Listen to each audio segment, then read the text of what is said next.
হতাশ হওয়া ইমানের পরিপন্থী কাজ। আল্লাহ পাক বলেছেন লা তাকনাতু মির রাহমাতিল্লাহ, আমার রহমত থেকে মায়ুস হয়ো না। দেখেন হযরত আইয়ুব আলাইহিস সালামের কত বড় রোগ হয়েছে, শরীর পোকায় ধরেছে, জর্জরিত হয়েছে, দুর্গন্ধ হয়েছে, গ্রামের লোকেরা তাকে বের করে দিয়েছে, স্ত্রী পুত্র পরিজন সব চলে গিয়েছে। এমনকি জিহ্বায় যখন পোকা ধরল, হযরত আইয়ুব আলাইহিস সালাম আল্লাহ রাব্বুল আলামিনের দরবারে ফরিয়াদ করলেন, আয় আল্লাহ, আমি অসুস্থ হয়ে পড়েছি, আমি রোগাক্রান্ত হয়েছি, আর তোমার নাম রহমান রহিম, তুমি আমাকে রোগ মুক্ত করো। হযরত আইয়ুব আলাইহিস সালাম আল্লাহর দরবারে ফরিয়াদ করলেন, রব্বুল আলামিন, সারা শরীরে পোকায় জর্জরিত হয়ে গেছে, এখন আমার জিহ্বায় পোকা ধরেছে, মাবুদ গো, আমি তোমার কাছে ফরিয়াদ করি, আমার জিহ্বায় পোকা দিও না, কারণ জিহ্বাটাও যদি নষ্ট হয়ে যায় তাহলে তোমার মতো আল্লাহর জিকির আমি কি দিয়া করব। হযরত আইয়ুব আলাইহিস সালাম আল্লাহ পাকের কাছে যখন এ ধরনের ফরিয়াদ জানালেন, রব্বুল আলামিন তাকে তার রোগ মুক্ত করে দিলেন, তার স্ত্রী পুত্র সব আল্লাহ রব্বুল আলামিন ফিরাইয়া দিলেন। সুবহানাল্লাহ। বিপদে যত বড় বিপদ আসুক, কোন বিপদে মুমিন ধৈর্য হারাবে না। হযরত ইয়াকুব আলাইহিস সালামের ছেলে ইউসুফ আলাইহিস সালামকে যখন তিনি হারায় ফেললেন, তিনি অধৈর্য হয়ে গেছিলেন নাকি? অধৈর্য হন নাই। কারণ আমি আমার বক্তৃতার সূচনায় বলেছি, আমরা কল্যাণ বুঝি না, অকল্যাণও বুঝি না। কোন বিপদ আসতে পরে আমরা হয়রান হয়ে যাই, কিন্তু বিপদের মধ্যে কল্যাণ আছে আমরা তা বুঝতে পারি না। কথা বুঝে আসছে? হযরত ইউসুফ আলাইহিস সালামকে কুয়ার ভিতরে ফেলে দেওয়া হলো। 11 ভাই মনে করেছে কুয়ার ভিতরে ফেলে দিয়া ইউসুফ আলাইহিস সালামকে মেরে ফেললাম, কিন্তু তারা বোঝে নাই আসল কামটা কি হয়েছে। এটা তো কুয়া নয়, এটা একটা টানেল, এটা একটা সুড়ঙ্গ। একদিকে কেনান হলো তার এক মুখ, ওই সুড়ঙ্গের এক মুখ হলো কেনানের। কেনান ইউসুফ আলাইহিস সালামকে ফেলে দেওয়া হলো কুয়ার ভিতরে মারার জন্য, কিন্তু আল্লাহ পাকের ইচ্ছা ইউসুফ আলাইহিস সালাম মরবে না। এই টানেলের অপর প্রান্ত মিশরের সিংহাসনের টানেলের এপার দিয়া ইউসুফ আলাইহিস সালামকে ঢুকালেন, অপর প্রান্তে মিশরের সিংহাসনে ইউসুফকে আল্লাহ বসাইয়া দিলেন। হযরত ইয়াকুব ছেলের জন্য অধৈর্য হলেন না। যখন তিনি খবর পেলেন ছেলে বাঘে খেয়ে ফেলেছে, তিনি তখন বলেছেন, ফাসাবরুন জামিলুন আসাল্লাহু আইয়াতিয়ানি বিহিম জামিআ ইন্নাহু হুয়াল আলিমুল হাকীম। ফাসাবরুন জামিল, আমি উত্তম ভাবে ধৈর্য ধারণ করলাম, এবং আমি বিশ্বাস করি আল্লাহ রাব্বুল আলামিন আমার হারানো সবকিছু আমাকে ফিরায় দিবেন। বহু বছর পর যখন হযরত ইউসুফ আলাইহিস সালাম প্রেসিডেন্ট হয়েছেন মিশরের, 11 ভাই গেল সেখানে সাহায্য আনার জন্য। এরপরে তিনি তাদেরকে পরিচয় দিলেন, ওরা ভয় পেয়ে গেল। তিনি বললেন, ভয়ের কোনো কারণ নাই, লা তাসরিবা আলাইকুমুল ইয়াউম, আজকে আমি কোনো প্রতিশোধ তোমাদের নেব না। সুবহানাল্লাহ। এর নাম পয়গম্বর, এর নাম কি? আল্লাহর নবী। আমি আজকে কোনো প্রতিশোধ তোমাদের নেব না, তোমরা যাও। পিতার অবস্থা তিনি জানলেন, কাঁদতে কাঁদতে পিতার চোখ দুটো নষ্ট হয়ে গেছে। ইয়াকুব আলাইহিস সালাম, হযরত ইউসুফ আলাইহিস সালাম বললেন, যাও।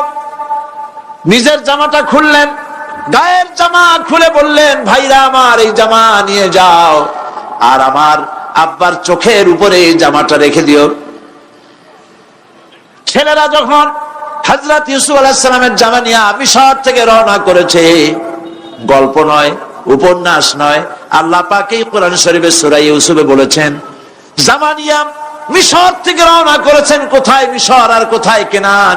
কেনানে বসে হযরত ইয়াকুব আলাইহিস সালাম বলছেন, তোমরা যদি আমাকে পাগল যদি মনে না করো, তাহলে একটা কথা বলি, আমার নাকে এখন আমি ইউসুফের গন্ধ পেতেছি। হযরত ইউসুফ আলাইহিস সালামের জামা এনে ভাইরা যখন হযরত ইউসুফের চোখের উপরে রেখে দিলেন, হযরত ইয়াকুবের দুটো চোখ সাথে সাথে আল্লাহ ভালো করে দিলেন। ফাসাবরুন জামিল, ধৈর্য ধরো। ইমানদার ব্যক্তি আশার উপরে তার জীবন বাঁচে, কারণ যত বড় বিপদ আসুক না কেন, আশ্রয় পাওয়ার একটা জায়গা আছে, তার নাম হলো আল্লাহ। নাম কি? বলেন আল্লাহ। সবাই বলেন আল্লাহ আল্লাহ আল্লাহ আল্লাহ। হযরত ইউনূস আলাইহিস সালাম মাছটাকে গিলে ফেলে দিল। মাছটাকে গিলে মাটির অতল তলদেশে চলে গেছে। এত বড় বিপদ পৃথিবীর কোন মানুষের হতে পারে নাকি? বলেন, কি বলেন? মাছের পেটের ভিতরে জানালা নাই, দরজা নাই, বেরোবার কোনো পথ নাই। মাছ গেছে পানির অতল তলদেশ। আল্লাহ পাক কোরআন শরীফের ভিতরে মানুষকে শোনান। আল্লাহ ওয়াজ করছেন, সুবহানাল্লাহ বলেন। আল্লাহ পৃথিবীর মানুষকে ওয়াজ করছেন, দুনিয়ার মানুষকে শোনান। আমার ইউনূস তো ধৈর্য হারা হয় নাই।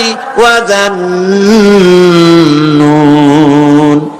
ইয যাহাবা মুগাদিবান ফাযান্না আন লান নাকদিরা আলাইহি ফানাদা ফিয-যুলুমাতি আন লা ইলাহা ইল্লা আনতা সুবহানাকা ইন্নী কুনতু মিনাজ জালিমিন। ফানাদা ফিয-যুলুমাত, জমায়ে কাসীর, ত্রিবিধ অন্ধকারের ভেতর থেকে হযরত ইউনূস আলাইহিস সালাম চিৎকার মারলেন। মাছের পেটের অন্ধকার, পানির অন্ধকার, রাতের অন্ধকার, ত্রিবিধ অন্ধকারের ভেতর দিয়ে মাছের পেটের মধ্য দিয়ে ইউনূস আলাইহিস সালাম চিৎকার মারলেন। অধৈর্য হন নাই, হার্ট ফেল করেন নাই। তিনি বলছেন, পড়েন আমার সাথে, লা ইলাহা ইল্লা আনতা সুবহানাকা ইন্নী কুনতু মিনাজ জালিমিন। তুমি ছাড়া কোনো ইলাহ নাই, কোনো পোষ্য নাই, মাবুদ নাই। তোমার পবিত্রতা ঘোষণা করছি, আমি জালিমদের অন্তর্ভুক্ত হয়ে গেছি। ইউনূস আলাইহিস সালাম যখন কাঁদতেছিলেন, আল্লাহ রাব্বুল আলামিন সেই কান্না শুনেছিলেন কিনা? বলেন, শুনছিলেন কিনা? শুনতে পেয়েছিলেন কিনা?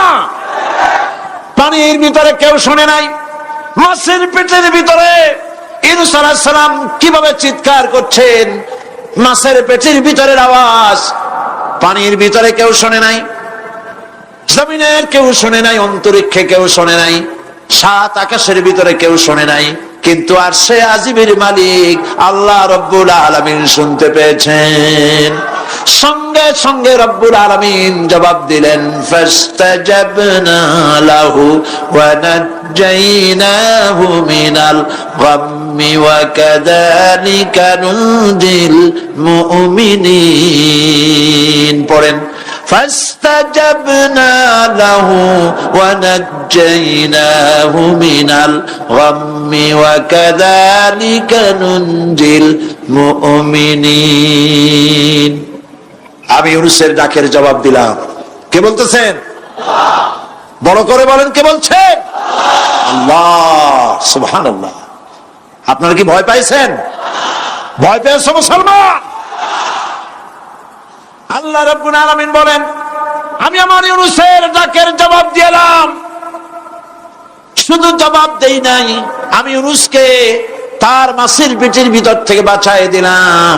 মাছের পেটের মধ্যে বেদনা শুরু হয়ে গেল। এমন বেদনা হয়েছে, মাছ এখন বমি না করে পারে না। কথা বুঝতে পেরেছ? মাছ এখন বমি না করে পারে না। পানির উপরে মাছ ভেসে উঠল। আল্লাহ কোরআন শরীফের ভিতরে বলছেন, মাছ সাতরায়া কিনারায় চলে গেল, ইউনূস আলাইহিস সালামকে বমি করে ফেলে দিল। ইউনূস আলাইহিস সালাম বেঁচে গেলেন। আল্লাহ পাক বলেন, শুধু ইউনূসকে বাঁচাইলাম না, বরং আমি সকলের জন্য আশার বাণী শোনাই। শোনো মুমিনেরা, ওয়া কাযালিকা নুজিল মুমিনিন। মুমিন বান্দা যারা, যত বড় বিপদ আসুক আমারে ডাকো, আমি বিপদ দিয়ে বাঁচাই দেব। সুবহানাল্লাহ। বিপদ থেকে আমি বাঁচাই দেব। আল্লাহ পাক বলেছেন, ফাইন্না মাআল উসরি ইউসরান, ইন্না মাআল উসরি ইউসরা। জেনে রাখো, দুঃখ এবং কষ্টের পরে রয়েছে সুযোগ সুবিধা, আর অসচ্ছলতার সাথে রয়েছে উদার সচ্ছলতা। যত বড় বিপদ আসছে, এই বিপদের পরে আল্লাহ পাক তার গোলামদের উপরে রহমত নাজিল করবেন ইনশাআল্লাহ। সুতরাং ঈমানদার লোকেরা, তাদেরকে আল্লাহ পাক বলছেন কোনো ভয় নাই, কোনো চিন্তা নাই, যত বড় বিপদে পড়ো আমারে ডাকো, আমি ডাকের সাড়া দিয়ে দেব। সবাই আল্লাহরে ডাকেন, সুবহানাল্লাহ ওয়ালহামদুলিল্লাহ লা ইলাহা ইল্লাল্লাহ। জোরে পড়েন সুবহানাল্লাহ ওয়ালহামদুলিল্লাহ লা ইলাহা ইল্লাল্লাহ, সুবহানাল্লাহ ওয়ালহামদুলিল্লাহ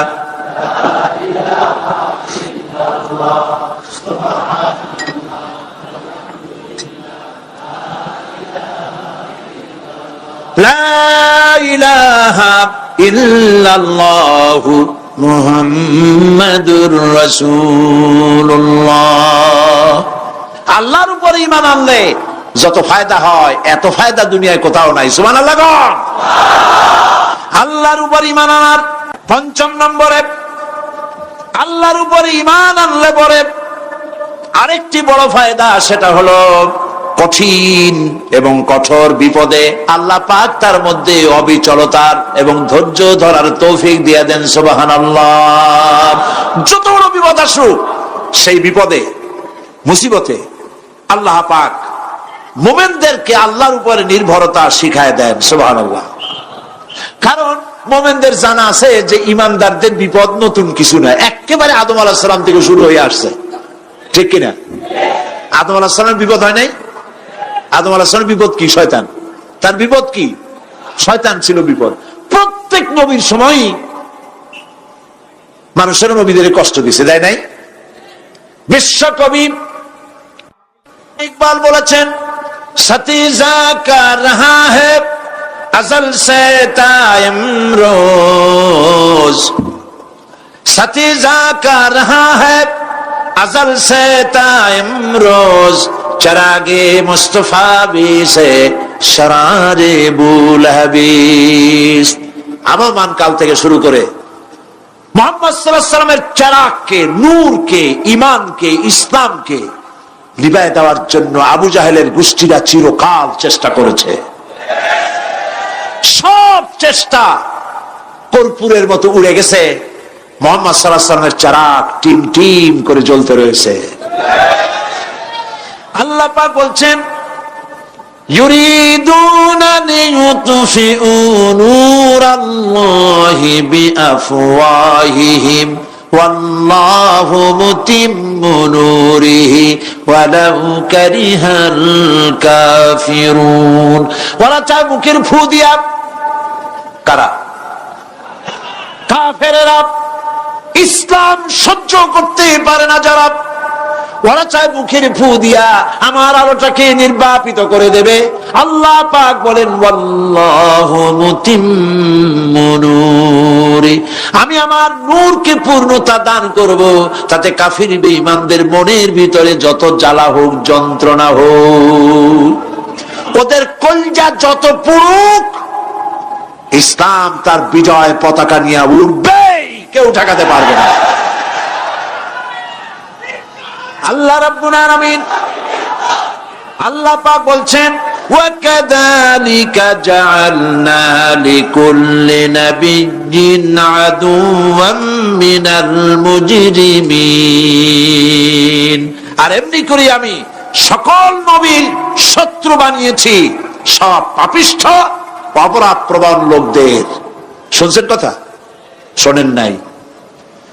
আল্লাহ পাক বলছেন, দুনিয়ার সব নবীদের, তাদের জন্য আমি শত্রু বানাইছি কাদেরকে? যারা সব থেকে বেশি পাপিষ্ঠ, অপরাধ প্রবণ। এরা হচ্ছে নবীর দুশমন, এরা সব নবীদের সাথে দুশমনি করেছে। আজ দেশের আলেমদের সাথে দুশমনি করে সবচাইতে বড় পাপিষ্ঠরা। এটা কোরআন। এটা কি? কোরআন। জোরে বলেন, এটা কি? আল্লাহ রাব্বুল আলামিন বলছেন, ওয়াকাযালিকা জাআলনা লিকুল্লি নাবিয়্যিন আদুওয়াম মিনাল মুজরিমিন। সব পাপীরা, পাপিষ্ঠরা আমার দ্বীনের দাওয়াত যারা দেয়, তাদেরকে জীবনের দুশমন মনে করে। কেন? শোনেন, আমি কারো আওয়াজ শোনাচ্ছি? কারো আওয়াজ শোনাচ্ছি? আমার আল্লাহর আওয়াজ। অপরাধটা কি?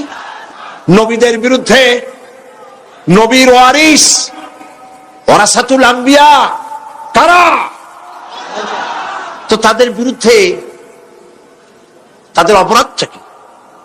তাদের অপরাধ সম্পর্কে আল্লাহ নিজে বলেন, وَمَا نَقَمُوا مِنْهُمْ إِلَّا أَنْ يُؤْمِنُوا بِاللَّهِ الْعَزِيزِ الْحَمِيدِ।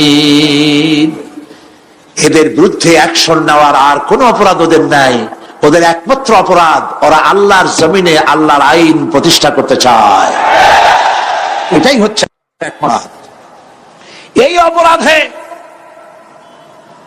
এই অপরাধে নবীদের শাস্তি হয়েছে, নবীরা মার খেয়েছেন, সাহাবায়ে কেরাম মার খেয়েছেন।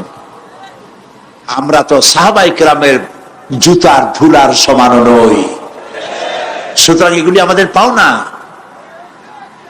এই রক্তের বিনিময়, জীবনের বিনিময় আল্লাহ পাক তার দ্বীনকে প্রতিষ্ঠা করবেন ইনশাআল্লাহ।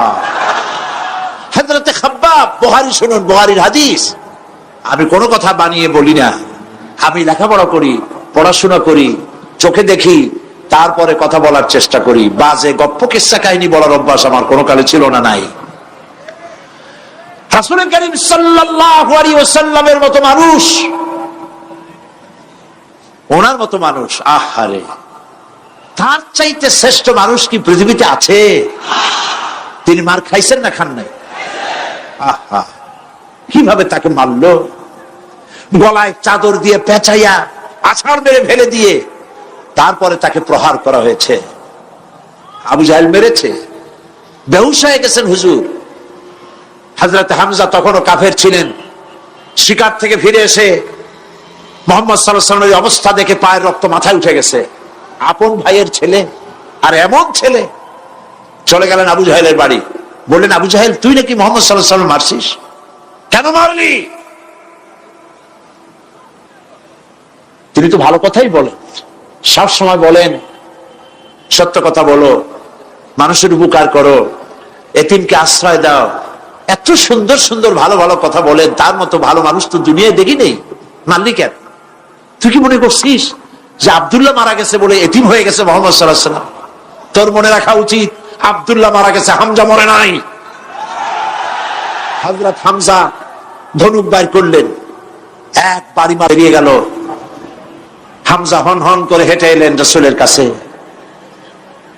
হুজুরের অসুস্থ দেহ মোবারক কোলে উঠায় নিয়ে বললেন, বাবা, তার মস্তক মোবারক কোলে উঠায় নিয়ে বললেন, আমি আবু জাহেলের মাথা ফাটিয়ে রক্ত বের করে দিয়ে এসেছি, তুমি একটু খুশি হও। হুজুর বললেন, চাচা, কার মাথা ফাটাইছেন, কার রক্ত বের করেছেন, এই কথা বলে তো আমাকে আপনি খুশি করতে পারবেন না। তিনি বললেন, বাবা, তুমি কি হলে খুশি হও? তিনি বললেন, আমি খুশি হই চাচা, তোমার মুখে যদি একটা বার আমি ঈমানের কলেমা শুনতে পাই। হযরতে হামজা বললেন, মুহাম্মদ সাল্লাল্লাহু আলাইহি ওয়াসাল্লাম, আমার বুঝতে মোটেও কষ্ট হয়নি, তুমি কোনো সাধারণ মানুষ নও। সাধারণ মানুষের প্রতিশোধে তুমি বিশ্বাসী হতে, খুশি হতে, প্রতিশোধে বিশ্বাসী হওনি। তুমি অবশ্যই আল্লাহর নবী। আমি আল্লাহকে সাক্ষী রেখে, আমি তোমাকে সাক্ষী রেখে ঈমানের কালেমা ঘোষণা করছি, লা ইলাহা ইল্লাল্লাহু মুহাম্মাদুর রাসূলুল্লাহ। আবু জেহেল, আবু লাহাব, উতবা, শাইবা, এরা সবাই রাসূলের ঘরের চার কোনায় দাঁড়িয়ে কোরআনে কারীম তারা আবিষ্কার করতে গেছে যে মুহাম্মদ সাল্লাল্লাহু আলাইহি ওয়াসাল্লাম কোরআনের নামে যে কথাগুলি বলেন, এই কথাগুলি তিনি কোত্থেকে আবিষ্কার করেন, কোথা থেকে পান? তিনি কি কোনো কবির কাছ থেকে ট্রেনিং নেন? কোথা থেকে এগুলি পান তিনি? তাই জানার জন্য ওরা গিয়ে, আবু জেহেল যে গিয়েছে, আবু সুফিয়ান তা জানে না, উতবা যে গিয়েছে, শাইবা তা জানে না, একে অপরের অজান্তে ঘরের চার কোনায় দাঁড়িয়ে আছে।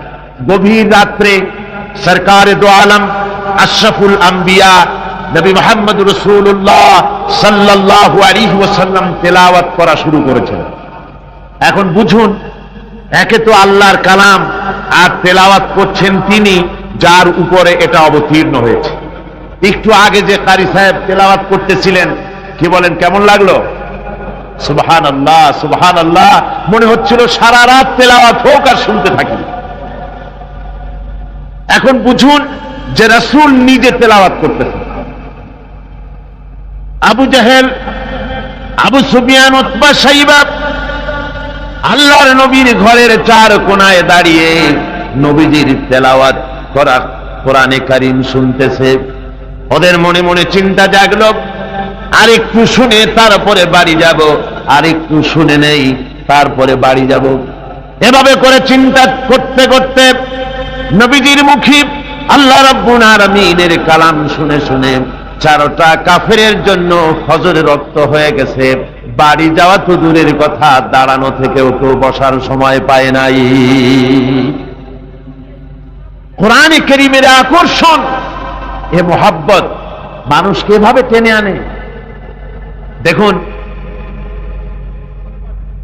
শুধুমাত্র লিফলেট ছড়ানো হয়েছে আর পত্রিকায় একটু এসেছে তাফসীরুল কোরআন মাহফিল হবে। 3 দিনের মাহফিলের প্রথম দিনই মাঠের কাম সারা হয়ে গেছে। এরপরে কাল এবং পরশু কি হাসর হবে আল্লাহ রাব্বুল আলামিন ভালো জানেন। আমার ভাইরা, এ আকর্ষণ আমি বলে থাকি, আল্লাহর কসম, এ আকর্ষণ সাইদির নয়, এ আকর্ষণ আল্লাহ রাব্বুল আলামিনের কোরআন মাজিদ। এর থেকে যারাই এই কোরআন থেকে মানুষকে বিচ্ছিন্ন করতে চাইবে, ওরাই জনগণ থেকে চিরতরে বিচ্ছিন্ন হয়ে যাবে। বন্ধুগণ, আবু জহেল, আবু সুফিয়ান, উতবা, শাইবা 4 জন রওনা করেছে সকালবেলায়।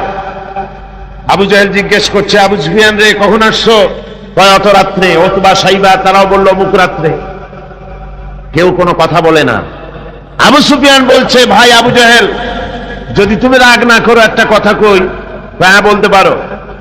দেখুন, এই যে সারা রাত ধরে মুহাম্মদ সাল্লাল্লাহু আলাইহি ওয়াসাল্লামের মুখে আল্লাহর কালাম শুনলাম, আমার মনের বিশ্বাস, লাত মানাতের কসম করে বলতে পারি, এই কথা মানুষের বানানো হতে পারে না। এটা কোন ঐশ্বরিক বাণী হবে, এটা মানুষের। আবু জহেল বলছে, দেখো, ওই কথা তো আমারও, কিন্তু মুশকিল হলো এই, আমরা হলাম লিডার। আমরাই যদি এতে আকৃষ্ট হয়ে পড়ি, তাহলে তো আবু বকর, ওমরের মতো আমরাও পাগলামি করে বলবো, আমরা ওই দলে চলে যাব, আমরাও মুসলমান হয়ে যাব। সুতরাং আমি বুঝতে পেরেছি তোমাদের কোরআন শোনার পাগলামিতে ধরেছে। তোমরা আমার হাতে হাত দাও, তওবা পড়ো। এই জায়গায় কোরআন শুনতে আর কোনো দিন আসবে না। কি করবে? ইচ্ছের বাইরে নেতাকে খুশি রাখতে হয়, তাই বাধ্য হয়ে সবাই তওবা করল। তওবা করে বাড়ি চলে গেছে। সন্ধ্যা যখন পার হয়ে গেল, আবু সুফিয়ান ভাবল, আবু জেহেল নিজেই যখন তওবা পড়িয়েছে, সে তো আর আসবে না। আর উতবা, শাইবা আবু জাহেলের ভয়তে যাবে না। আমি আজকে একা একা মুহাম্মদ সাল্লাল্লাহু আলাইহি ওয়াসাল্লামের ঘরের কোনায় গিয়ে প্রাণ ভরে কালামুল্লাহ শুনবো। উতবাও তাই ভেবেছে, শাইবাও তাই ভেবেছে। এদিকে আবু জেহেল মনে মনে ভাবলো, ওরা 3 জনে আমার হাতে তওবা পড়েছে, আমার নেতৃত্বের প্রভাব, আমার ভয়তে ওরা কেউ আসবে না। আজকে একা আমি মজা করে সারা রাত শুনবো মুহাম্মদ সাল্লাল্লাহু আলাইহি ওয়াসাল্লামের মুখে আল্লাহর কালাম। গত রাত্রের মতো আজও সব হাজির হয়ে গেছে ঘরের কোনায়। আসবেই, এটাই তো স্বাভাবিক, আসাটাই স্বাভাবিক। গত বছর কোরআনে কারীমের তাফসীরের মাহফিলে বাধা দিল। একটা পত্রিকায় দেখলাম হরতালও সফল, তাফসীরও সফল। তো আমি দেখলাম যে হেডিংটা তো খুব ভালোই, খবরটা পড়লাম। দেখলাম একটা প্রতিবেদন লিখেছেন তিনি লিখলেন যে কোরআন বিরোধীরা তারা হরতালের ডাক দিল। এখন আজকাল পাগলে ডাক দিলেও হরতাল হয়ে যায়, কে তার দামি গাড়িটা রাস্তায় বের করে ভাঙবে। হরতালের ডাক দিয়েছে তো হরতাল হলো, কল কারখানা বন্ধ হয়ে গেল, দোকানপাট বন্ধ হলো। এখন কল কারখানার শ্রমিক আর দোকানপাটের শ্রমিক আর মালিক, সারাদিনে কোনো কাম নাই, সব তাফসীরের মাহফিলে হাজির। কথা বুঝলেন? শেষ পর্যন্ত এও দেখা গেল, আমার কাছে রিপোর্ট এসেছে, যারা বাধা দিয়েছিল তারা কয় যে কিছু টাকা তো পাই, কাজে কিছু না করলে টাকাটা হালাল হয় কেমন। শেষ পর্যন্ত ওরাও চাদর মুড়ি দিয়া তাফসীরের মাহফিলের কোনায় ওরাও দাঁড়ায় গেছে। সুবহানাল্লাহি ওয়া বিহামদিহি। এটা কোরআনের আকর্ষণ। এর থেকে মানুষকে ছুটানো যায় না, মুসলমানকে এর থেকে বিচ্ছিন্ন করা যায় না। চারো কাফের আজও এসে হাজির হয়েছে রসুলের চার কোণে, একে অপরের অজান্তে। এরপরে রাত যখন শেষ হয়ে আসে, তখন আবু জেহেল মনে করলো আর দাঁড়ানো ঠিক না, আবু সুফিয়ান, উতবা, সাইবা ওরাও মনে করলো আর দাঁড়ানো ঠিক না। তখন অন্ধকারের ভেতর দিয়ে ছুট দিয়েছে যার যার বাড়ির দিকে। এখন অন্ধকারের মধ্যে ছুটতে গিয়ে একজন আর একজনের মধ্যে ঠেলে উঠেছে। আবু জেহেল ঠেলার চোটে ঘাবড়ে গিয়েছে, বলল কে? ভাই আমি আবু সুফিয়ান। তুমি কেডা? কয় যে আমি আবু জেহেল। আবু জেহেল বলছে, আবু সুফিয়ান কালকে তুমি আমার হাতে তওবা পড়লে, আজকে আসলে কেন? কয় যে দেখো মাতবাড়ি সব জায়গায় চলে না, তুমি আসলা কেন সেটা কও আগে। চারজন চলতেছে। আবু জেহেল বলল যে শোনো, কোরআনে কারীম শোনা থেকে মানুষকে আমরা বন্ধ করতে পারবো না, আইন পাশ করতে হবে।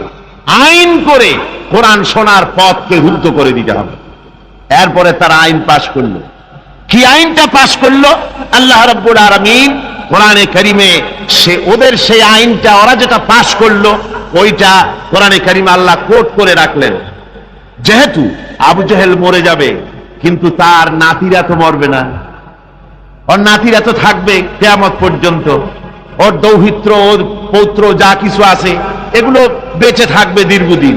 ওরাও যে এই একই আচরণ করবে তা যেন মুসলমানেরা বোঝে, এই জন্য ওদের সেই আইনটা আল্লাহ রাব্বুল আলামিন, ওরা বলল কি কোরআন সম্পর্কে, তা কোরআনে কারীমে আল্লাহ কোট করে রাখলেন কি? وقال الذين كفروا لا تسمعوا لهذا القرآن والغوا فيه। আজকে এই প্রথমই তেলাওয়াত হয়েছে আয়াত। আমার বন্ধুগণ, আল্লাহ পাক কোরআনে কারীমে বলছেন কাফেররা সিদ্ধান্ত নিল লা তাসমাউ লিহাযাল কুরআন, কোরআন শরীফ শুনো না, কোরআন শরীফ কোরআনে কারীম শুনতে যেও না। ওয়াল গাও ফি, কোরআন তো শুনবেই না, বরং কোরআনের আলোচনা, কোরআন যেখানে আলোচনা হয়, তেলাওয়াত হয়, সেখানে বাধার সৃষ্টি করো, বাধা দাও, ডিস্টার্ব করো। সর্বরকমের বাধার দিয়ে কোরআনে কারীম শোনার পথকে বন্ধ করে দাও। হাজারো প্রচেষ্টা চললো কোরআনে কারীম বন্ধ করে দেওয়ার জন্য, কিন্তু কোরআনে কারীম এটা কি বন্ধ হওয়ার জিনিস? কি বলেন বন্ধ হওয়ার জিনিস? ওরা বলল কি যে যদি ডিস্টার্ব করো, যদি এভাবে বন্ধ করে দিতে পারো, তাহলে তোমরা জয়ী হতে পারবে।